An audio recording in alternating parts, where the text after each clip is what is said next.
My name echoed across the campus before I even reached my first class. Ethan, a group of students near the library waved at me with huge smiles. One of them hurried over and clapped my shoulder. I can't believe you actually remembered my scholarship application. Thanks to you, I got approved. The smile on my face froze. Scholarship? He laughed as if I had told a joke. Still humble. That's exactly why everyone likes you. Before I could ask another question, he walked away. I stood there with my backpack hanging from one shoulder, watching him disappear into the crowd. What scholarship? I had never helped anyone apply for anything. A strange feeling settled in my stomach. Maybe he confused me with someone else. That explanation lasted less than 30 seconds. A girl walking past the fountain suddenly frowned at me. So you finally decided to show your face. I blinked. I'm sorry, have we met? Her expression hardened. Seriously? She folded her arms. You promised to introduce me to the internship program, then disappeared. People nearby slowed down. Several students glanced in my direction. I searched my memory again. Nothing. I think you're mistaken. She gave a bitter laugh. Guess promises don't mean much to you. She walked away before I could stop her. The whispers around me grew louder. My hands tightened around my backpack straps. This wasn't normal. One person could make a mistake. Two, maybe. But this, it felt like I had stepped into someone else's life. By the time I reached my classroom, my heart was already racing. Professor Daniel Harper stood beside the projector, organizing papers. He looked up. His calm expression changed immediately. Ethan. There was disappointment in his voice. I expected better. Every student turned toward me. I slowly sat down. Did I do something wrong? Professor Harper adjusted his glasses. The research report you submitted 3 months ago. 3 months? I had only been studying here for 6 weeks. It contained excellent ideas. Relief almost reached me. Then his face became serious again.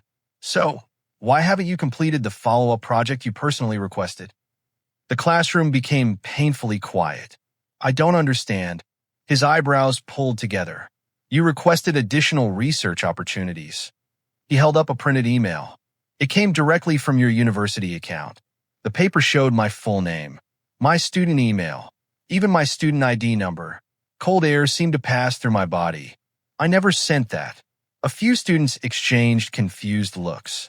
Professor Harper studied my face for several long seconds. Something in my expression must have reached him. His voice softened. See me after class. The lecture continued. Not a single word stayed in my mind. Questions kept crashing into each other. Who was using my account? How? Why? When class ended, I walked toward Professor Harper before anyone else could leave. He placed a printed email on his desk. Take a look. I read every line carefully. The writing sounded confident, friendly, helpful. Nothing like me. I didn't write this. He watched my reaction instead of interrupting. I believe someone has accessed your account. The words came out almost as a whisper. I'm telling the truth. He nodded slowly. I can see you're genuinely confused. That tiny bit of trust almost made me breathe again. Visit the IT office today. I will. If there's a problem. He paused. Solve it quickly before it becomes something larger. I thanked him and left. The hallway suddenly felt much longer than usual. Every face around me seemed unfamiliar. Some smiled. Some frowned. Some whispered my name. None of it belonged to me. Classes ended earlier than expected. Instead of visiting the IT office, I went home first. Something deep inside me refused to believe a stranger had done this. It felt personal. Our apartment was unusually quiet. Chloe. No answer. My older sister was probably still in her room working. She spent hours online every evening. I walked toward the kitchen for a glass of water. Halfway there, I noticed Chloe's bedroom door slightly open. Her laptop sat on the desk. The screen was still on. Normally, I would never invade her privacy.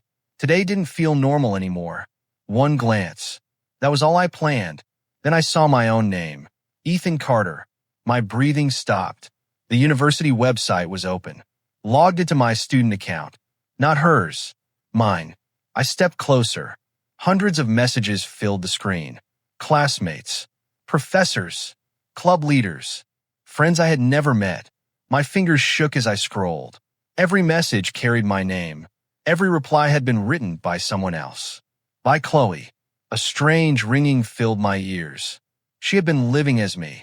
Not for days. Not for weeks. For months. I kept scrolling. Then another name appeared. Ava Brooks. Everyone knew Ava. Top student. Campus beauty. The girl whose smile could make entire classrooms turn quiet. Her profile picture showed bright green eyes and long blonde hair shining beneath soft sunlight. There were hundreds of conversations, morning messages, late-night talks, study plans, dreams, jokes, comfort, encouragement. One message caught my attention. You always know how to make me smile, Ethan. Another. I wish we could finally meet in person. Another. Sometimes I think you're the only person who really sees me. My hands became numb. She believed every reply came from me, but I had never spoken to her. Not once. The apartment door opened behind me. Footsteps. Chloe. She entered the room carrying grocery bags. The moment she noticed me standing beside her laptop, every bit of color disappeared from her face. Ethan. Neither of us moved. The bags slipped from her hands. Oranges rolled across the floor. I can explain. I couldn't answer. The screen behind me still displayed another message from Ava. Tomorrow is finally the day. I can't wait to see you. I slowly turned the laptop toward Chloe. What is this? She opened her mouth. Nothing came out. What did you do? Tears gathered in her eyes. But they weren't enough to erase what I had already seen. I was going to tell you. When? No anger came out of my voice. That somehow hurt even more. After everyone forgot. Forgot what? Her shoulders trembled. It started as something small. My identity is small? No. She wiped her face. I only borrowed your account. Borrowed? The word tasted bitter. You borrowed my name. She couldn't meet my eyes anymore. I never meant for this to happen. The apartment suddenly felt too small. Every wall seemed to press closer. I grabbed my backpack. I need air. Ethan, wait. I kept walking. If you leave now. I stopped near the door. What? You'll meet her. I slowly looked back. Who? Her lips barely moved. Ava. Confusion returned before anger could settle. What are you talking about? She didn't answer. That silence frightened me more than anything she could have admitted. The next morning, campus felt completely different. Every greeting sounded fake. Every smile carried hidden meaning. I had barely crossed the main courtyard when students suddenly stepped aside. Someone behind me called my name. Ethan. A gentle voice. Warm. Hopeful. I turned. Ava Brooks stood only a few feet away. More beautiful than every rumor. Long blonde hair moved softly in the breeze. Bright green eyes sparkled with excitement. She smiled as if she had been waiting for this moment forever. Without hesitation, she walked straight toward me. Then she wrapped both arms around me. The world around us disappeared. Students gasped. Phones quietly lifted. My body refused to move. I finally found you. She pulled back just enough to see my face. There was happiness in her eyes. Real happiness. The kind built through months of trust. Only, none of it belonged to me. Before I could find the right words, she slipped her hand into mine. Across the crowded courtyard, I noticed Chloe standing near the administration building. The second our eyes met, her face turned completely pale. The warmth of Ava's hand should have felt comforting. Instead, it felt like I was holding evidence. Students smiled as we walked across campus together. Some waved. Others whispered. A few even took pictures. Every step pulled me deeper into a life I had never lived. Ava glanced up at me, her emerald eyes shining. You still get nervous when people stare? A weak smile reached my face. Do I? She laughed softly. You always pretend it doesn't bother you. The words hit harder than she could imagine. She wasn't talking to me. She was talking to the person my sister had created. You seem different today. My heart skipped. Different, she nodded. A little quieter. A long pause settled between us. Then she smiled again. I like this version too. That sentence stayed with me long after we separated outside the library. She believed I had changed. She never imagined she had just met the real Ethan. The moment I reached home, Chloe was already waiting in the living room. She hadn't changed her clothes since yesterday. Dark circles rested beneath her eyes. The untouched cup of coffee on the table had gone cold. You came back. I dropped my backpack beside the sofa. We're finishing this. She slowly stood. I know you're angry. No. My voice surprised even me. Angry would be easier. Her fingers tightened around the coffee mug. I never wanted to hurt you. Then help me understand. She closed her eyes for a moment. It started after your freshman academic award. I frowned. I barely remember that ceremony. You didn't care about it. A sad smile crossed her face. Everyone else did. She walked toward the window. People suddenly respected your opinions. They answered your emails immediately. They invited you to meetings. They listened. She laughed once. A bitter sound. When I used my own name. Her shoulders dropped. They ignored me. I stayed quiet. I only wanted one chance. She turned toward me. So I borrowed your account. Borrowed. The word escaped before I could stop it. Her expression flinched. I know how it sounds. No. I shook my head. You know what you did. She stepped closer. It wasn't supposed to become this big. So why didn't you stop? I tried. Her breathing became uneven. Every conversation created another. Every promise needed another promise. People trusted Ethan Carter. They finally listened. I stared at her. You enjoyed being me. She couldn't answer. That silence told me enough. A few seconds later she whispered, I liked feeling respected. The room suddenly felt colder. And Ava? Chloe covered her face. I never planned that. You talked to her for months. I know. You made her fall in love with someone who doesn't exist. I know. You let the whole university believe I was living another life. I know. Each answer became quieter. Each one hurt more than the last. She lowered her hands. Please. The word barely escaped her lips. Just keep pretending. I blinked. What? Only for a little while. She hurried toward me. I'll fix everything. I'll slowly end the conversations. I'll explain things. No one has to know. Disbelief slowly replaced the shock. You want me to continue your lie. It's our lie now. No. The answer came immediately. Her eyes widened. If the truth comes out today. She stopped. Fear covered her face. I'll lose everything. I swallowed hard. And what about me? She opened her mouth. Nothing came out. That hurt more than any excuse. The next morning I tried avoiding Ava. It lasted exactly 12 minutes. She found me outside the engineering building with 2 cups of coffee. I remembered. She handed one toward me. You always order caramel. I stared at the cup. I actually prefer black coffee. She tilted her head. Really? A small laugh escaped her. Guess your taste changed. She accepted the answer so easily. Another lie survived. Another weight settled onto my shoulders. We sat together beneath a large oak tree. The conversation flowed naturally, mostly because Ava carried it. She spoke about classes, music, childhood dreams, volunteer work. Every story sounded genuine. Every smile reached her eyes. It became impossible to dislike her, which made everything worse. You've been listening more lately. She leaned back against the bench. I like that. I used to interrupt?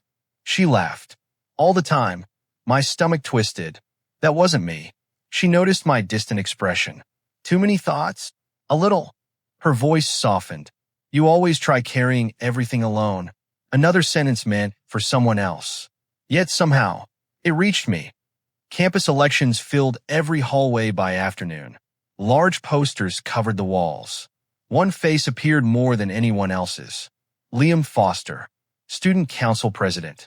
Confident, popular, always smiling. As I walked past the auditorium, someone called my name, Ethan. I turned.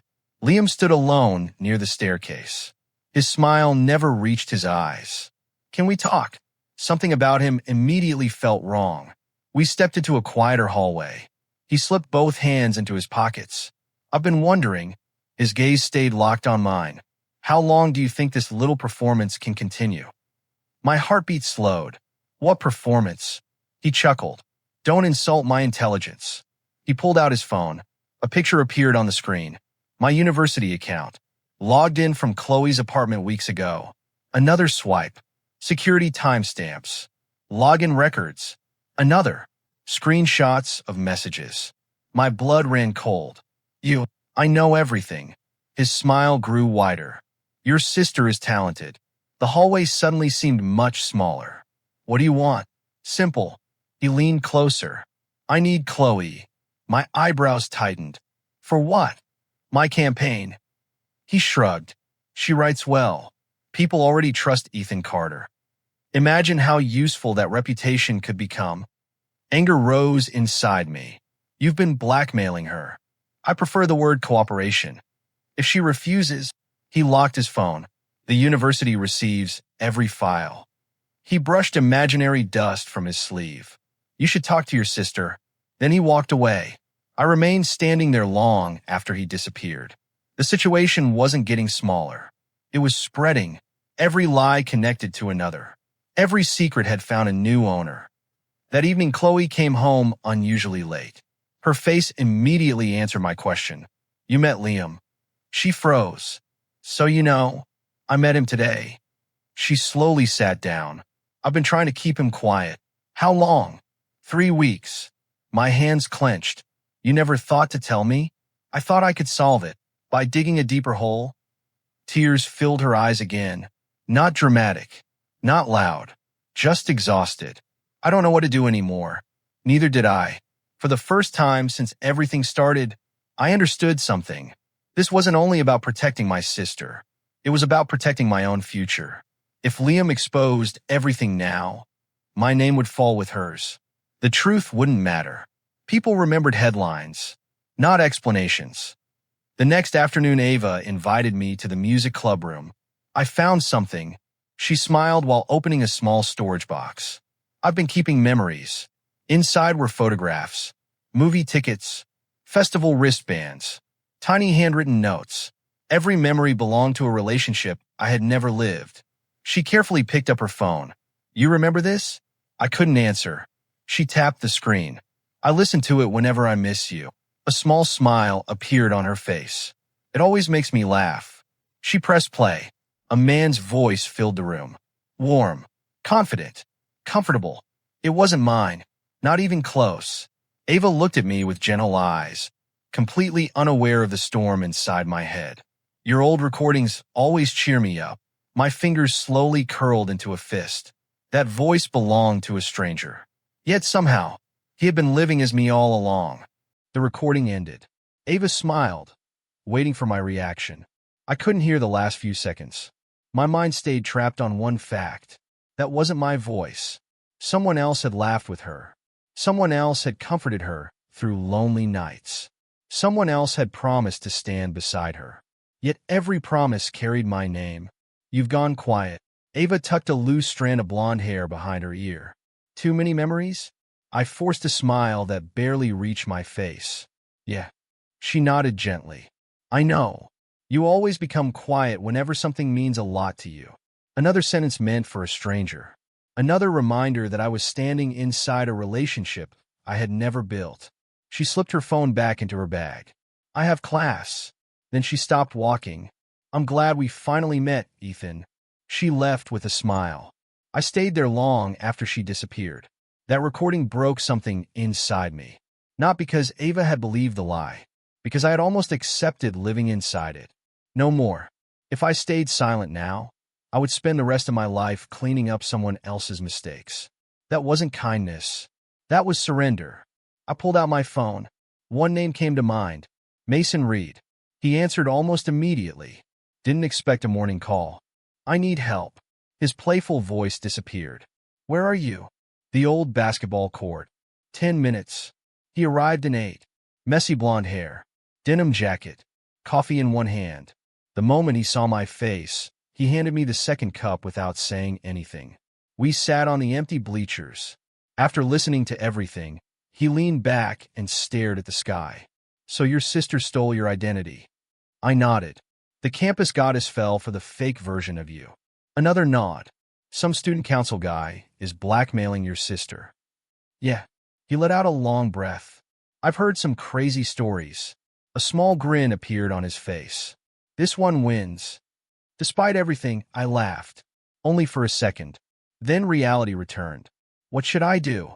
He looked directly at me. Stop protecting people who aren't protecting you. The words landed harder than he probably expected. I don't want to destroy my family. You won't. He shook his head. The lies are doing that. I stared at the untouched coffee in my hands. What if exposing everything ruins Chloe's future? Mason folded his arms. What about yours? I couldn't answer. He stood up. Come on. Where? The IT department. If someone used your account, they left fingerprints. You just have to find them. For the first time since this nightmare began, I had a direction. Not hope. A direction. That was enough. The university's IT office smelled like old computers and fresh paint. A technician welcomed us behind the front desk. I need access records for my student account. He typed my student ID into the system. His expression slowly changed. That's unusual. My heartbeat quickened. What is it? There have been dozens of logins from different devices. He turned the monitor toward me. Every login carried dates and times. Many happened while I had been asleep. Others happened during classes where attendance records proved I couldn't have been online. Can I get copies? With university approval. Professor Harper's name immediately came to mind. His office door was open. Stacks of research papers covered every shelf. He looked up as Mason and I entered. You came back. I placed the login records on his desk. I think someone has been pretending to be me for months. He adjusted his glasses and quietly read every page. The room stayed silent except for the ticking wall clock. Finally, he leaned back. You weren't lying. No, I never was. His eyes softened. I owe you an apology. You don't. I should have noticed something sooner. A heavy sigh escaped him. This is bigger than academic misconduct. He opened a locked drawer and removed an official folder. The university has already started asking questions. How much time do I have? He thought carefully. Not much. Then he lowered his voice. I'm giving you 3 days. I blinked. 3 days? Bring me proof. If your story is true, you'll need more than words. I understand. He slid the folder back into the drawer. Don't waste those 3 days. I wouldn't. That evening, Mason transformed my apartment dining table into an investigation board. Laptop, flash drives, printed emails, phone records, notebook pages covered every inch. You know, he pointed toward one email. People delete messages. They forget servers keep copies. Hope slowly returned. We recovered archived emails, downloaded login histories, found timestamps, even deleted conversations hidden inside backup files. Every new document pulled another thread from Chloe's web of lies. Hours passed. Neither of us noticed. Around midnight, the apartment door opened. Chloe froze. Her eyes moved across the table. Papers, evidence, printed screenshots. Her breathing became uneven. So, her voice barely escaped. You've decided. I closed the laptop. I've decided to tell the truth. She stepped forward. Please don't. You had months. I know. You watched people blame me. I know. You watched Ava trust someone who didn't exist. Tears gathered in her eyes. I never wanted this. My hands rested on the stack of evidence. Wanting doesn't erase what happened. She reached toward the papers. Not to destroy them, just to touch them, as if touching them might somehow stop everything. Liam won't stay quiet. I know. He'll destroy us. No. I met her trembling eyes. He'll destroy the lies. She lowered her hand. For a moment, she looked less like my older sister and more like someone completely lost. I'm scared. So am I. Those were the truest words either of us had spoken in days. The next afternoon, Ava found me studying outside the library. She sat beside me without warning. I've been thinking. A nervous smile appeared on her face. You've changed more than I realized. My fingers paused over my notebook. People change. They do. She nodded slowly. But some things don't. Her eyes searched mine. You don't remember our favorite cafe? I stayed quiet. You forgot my birthday joke. Another pause. You don't finish my sentences anymore. Every word felt careful, not accusing, simply observing. She wasn't angry. She was trying to understand. I've been distracted. She accepted the answer, at least on the surface, but something inside her had already begun asking questions. Before leaving, she quietly picked up the coffee cup beside me. You always used to drink caramel. She smiled gently. Now it's black. Then she walked away. She wasn't convinced anymore. That night, I received a message from Mason. Check the university portal. I opened the website. A new announcement appeared at the top of the homepage. Emergency disciplinary hearing. My breathing slowed. Then my eyes reached the next line. Primary student under investigation. Ethan Carter. My own name stared back at me. The hearing was scheduled for 2 days later. Someone had made the first move, and according to the university, I was the one standing trial. The hearing room was already full when I arrived. Faculty members sat behind a long table. Students whispered from the back rows. Every conversation stopped the moment I stepped inside. My name rested on a printed card in front of an empty chair. It felt strange seeing my own identity treated like evidence. Mason walked beside me and quietly placed a folder on the table. You ready? I let out a slow breath. No. A faint grin crossed his face. Good. I raised an eyebrow. If you weren't nervous, I'd think you didn't care. That earned the smallest smile I had managed in days. Professor Harper entered a moment later. The room stood in respectful silence. He adjusted the microphone. This disciplinary hearing will determine responsibility for unauthorized use of university systems, academic misconduct, and identity fraud. Every word landed like another stone. He glanced toward me. Ethan Carter. I stood. My hand stayed steady even though my heartbeat refused to slow. You have the opportunity to respond after all evidence has been presented. I nodded. Across the room, Chloe sat alone. She hadn't looked at me once.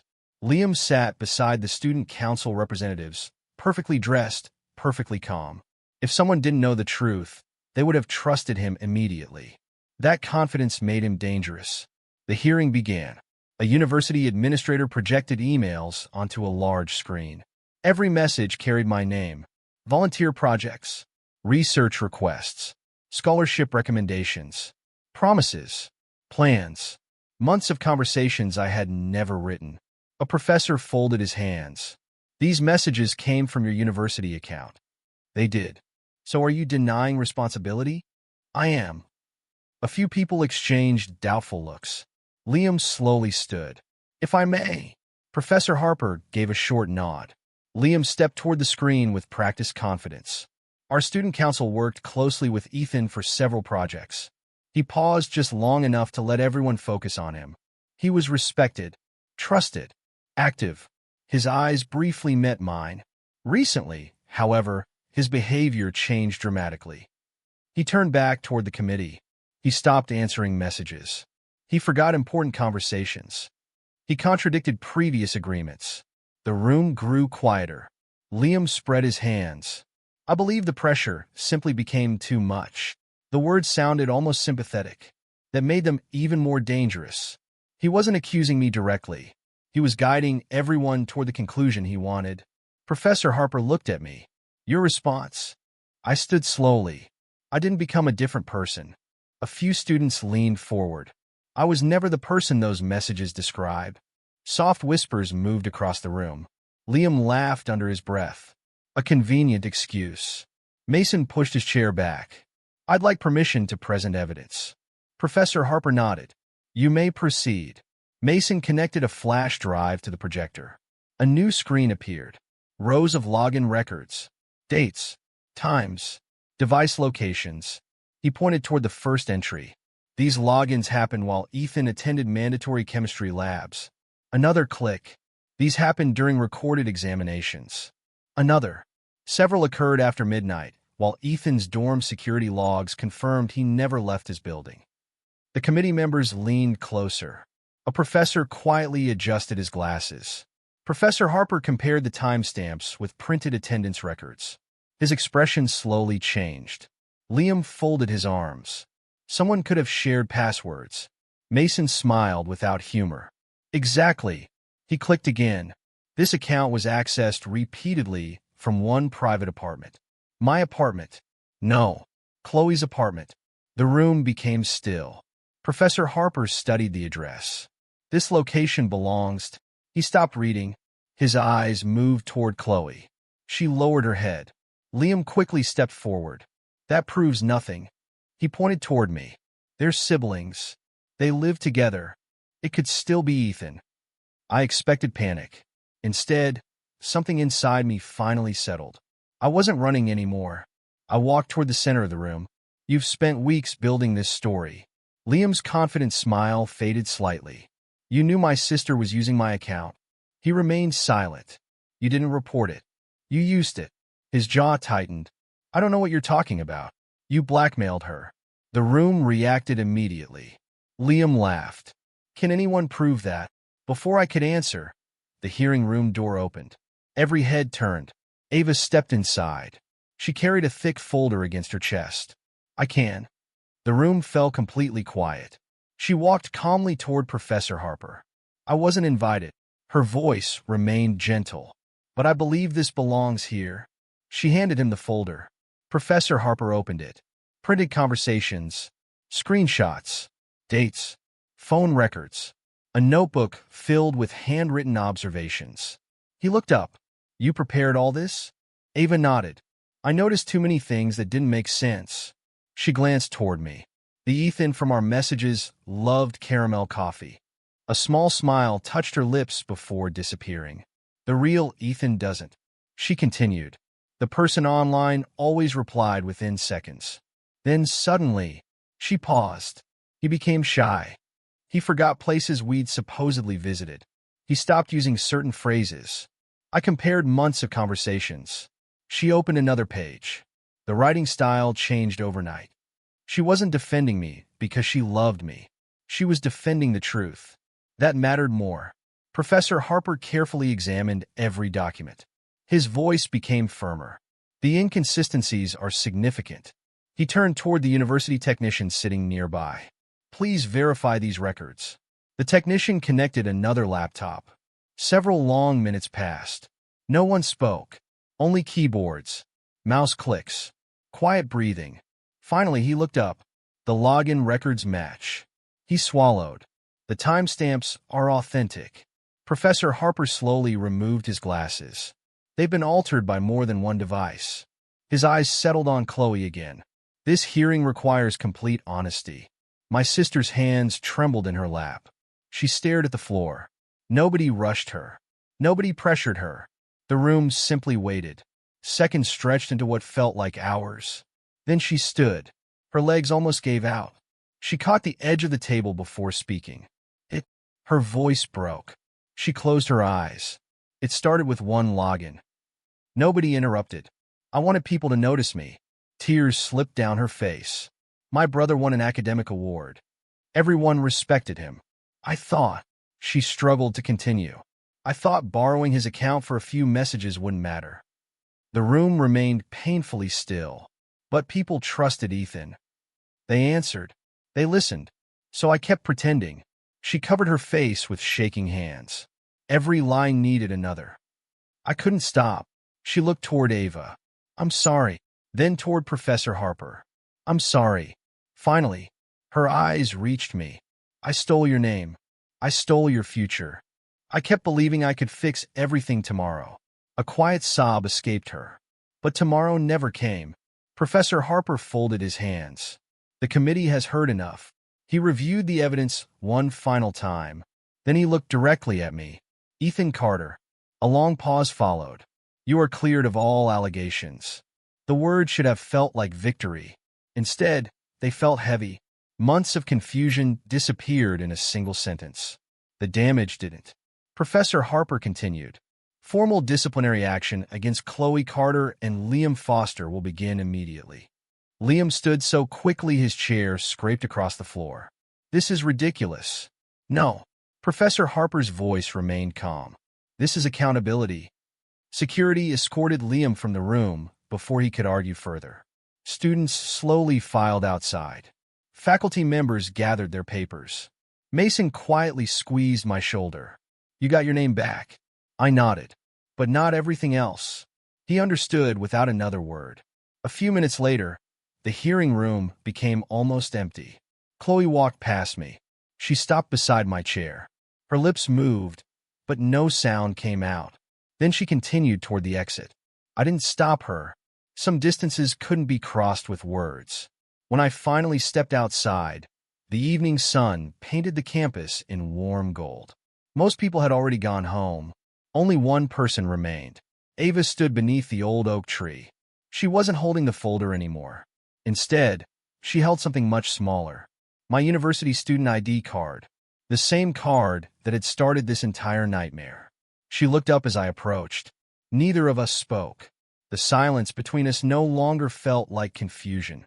It felt like the beginning of a truth we still didn't know how to face. The morning after the hearing felt strangely quiet. Nobody stopped me with angry questions. Nobody whispered behind my back. As I walked through the university gate, students recognized me again. This time, their eyes carried something different. Not admiration, not suspicion, understanding. A few nodded as I passed. One student stepped closer. I'm sorry. He rubbed the back of his neck. I judged you before knowing the truth.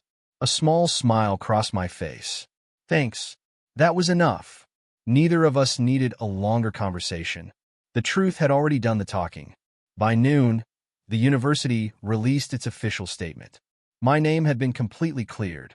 Every accusation disappeared from my academic record. The emails written under my identity were officially declared fraudulent. The fake projects were removed. The investigation ended. My student account was restored. The notification stayed open on my phone for several minutes. I kept reading the same sentence. No misconduct was found on the part of Ethan Carter. A week ago, those words would have felt impossible. Now they simply felt honest. News spread across campus faster than I expected. Liam lost his position as student council president before the day ended. His campaign posters disappeared one by one. Students who once followed him quietly walked away. No dramatic speeches. No shouting. Just empty walls where his smiling face had been. Watching that happen didn't make me happy. It simply reminded me that lies eventually collect their own price. Professor Harper called me into his office that afternoon. The same room where my nightmare had first begun now felt completely different. He stood beside the window, holding my restored student file. I've updated everything personally. He handed the folder to me. Your record is clean. I accepted it carefully. Thank you. He folded his arms. I've taught students for over 20 years. His calm voice carried quiet weight. Grades matter. So do awards. But character lasts much longer. He looked directly at me. You chose the difficult path. You protected the truth, even when it hurt your own family. I lowered my eyes. It didn't feel brave. Most brave decisions don't. A gentle smile appeared on his face. Keep living honestly. You'll never have to remember which lie comes next. I left his office carrying much more than paperwork. Home didn't feel the same anymore. The apartment had become quieter, almost careful. While walking into the living room, something caught my attention. The broken family photo frame still rested on the bookshelf. Nobody had repaired it. Nobody had thrown it away. The cracked glass divided our smiling faces into uneven pieces. It looked painfully honest. Chloe stepped out of the kitchen. She had packed several boxes. Some books were already gone. You noticed. I nodded. You're moving? For a while. Her fingers brushed across one cardboard box. I thought some distance might help. Neither of us spoke for several moments. Then she slowly reached into her pocket and placed a small key on the table. My spare apartment key. You won't need it. I shouldn't expect you to trust me with your space. The words came without self-pity, only acceptance. She picked up the broken photo frame. I've been staring at this every night. A sad smile appeared. Glass is easier to replace than trust. She wasn't asking for forgiveness. She finally understood why it couldn't be demanded. I'm going to counseling. Her voice stayed steady. The university recommended it. I agreed. I nodded once. I hope it helps. She looked relieved, just hearing that much. Before leaving, she stopped near the front door. I don't expect things to go back to normal. I remained where I was. They can't. A slow breath escaped her. I know. Then she quietly walked away. I didn't stop her. Some relationships needed space before they could even begin healing. Life gradually settled into something peaceful. Not perfect, peaceful. Classes became normal again. Students talked to me without hidden expectations. My phone stopped filling with messages meant for someone else. One afternoon, Mason dropped into the empty seat beside me outside the library. He handed me a bag of chips. So, I laughed. So, you survived. Barely. He opened his drink. You know what I noticed? What? You're standing straighter. I looked down at myself. I am. Yeah. He grinned. Funny what happens when you're carrying your own life instead of somebody else's. That sentence stayed with me long after he left. Ava sent me a message later that evening. Can we meet? We met beside the quiet lake behind campus. The sunset painted soft gold across the water. She stood near the wooden bridge, gently holding my student ID card. I forgot to give this back. She smiled as I accepted it. Our fingers briefly touched. Neither of us pulled away immediately. I've been thinking a lot. So have I. She looked toward the lake. When I first liked you, a small laugh escaped her. I wasn't really falling for you. The honesty hurt. Mostly because it was true. I fell for the person behind those messages. She turned toward me. But after everything happened, her eyes softened. I started meeting the real Ethan. A gentle breeze moved her long blonde hair. The quiet one. The awkward one. The one who worries too much. I couldn't help smiling. Those don't sound like compliments. They are. She laughed. The real you listens. You care. You never tried to impress me. A long pause settled between us. Comfortable. Natural. I don't know where this leaves us. She nodded. Neither do I. She stepped a little closer. So, let's not pretend. No fake memories. No pretending we've already fallen in love. No borrowed promises. I looked at the student ID card in my hand. Just honesty. Just honesty. That sounded better than any perfect romance. That night, I opened the old chat history one final time. Hundreds of messages filled the screen. Dreams. Jokes. Plans. Comfort. None of them belonged to me. My thumb hovered over the delete button. For a brief moment, I wondered if removing them meant erasing part of my future. Then I understood something. Keeping lies wouldn't protect memories. It would only protect pain. I pressed delete. The conversations disappeared. The screen became empty. Instead of loss, I felt something quieter. Relief. Not because the past vanished. Because it finally stayed where it belonged. Behind me, a few days later, I received a new university ID card. Fresh photo. Fresh security code. Fresh beginning. The old disciplinary papers still sat inside my backpack. I carried them to the recycling bin outside the administration building. One by one, the pages disappeared. Rumors, accusations, printed doubts. None of them had any place in my life anymore. I slid my real student ID into my wallet. It fit perfectly, almost as if it had been waiting for me all along. As I turned toward the campus walkway, Ava appeared beside the fountain.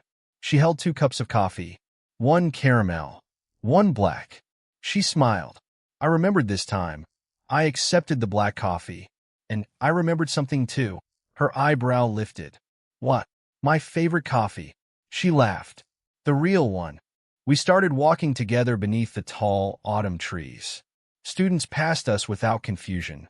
Nobody greeted me with someone else's memories. Nobody expected promises I had never made.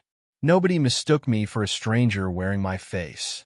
The evening sun stretched our shadows across the stone path. For the first time in my life, nobody was confusing me with someone else. They finally knew my real name, and so did I.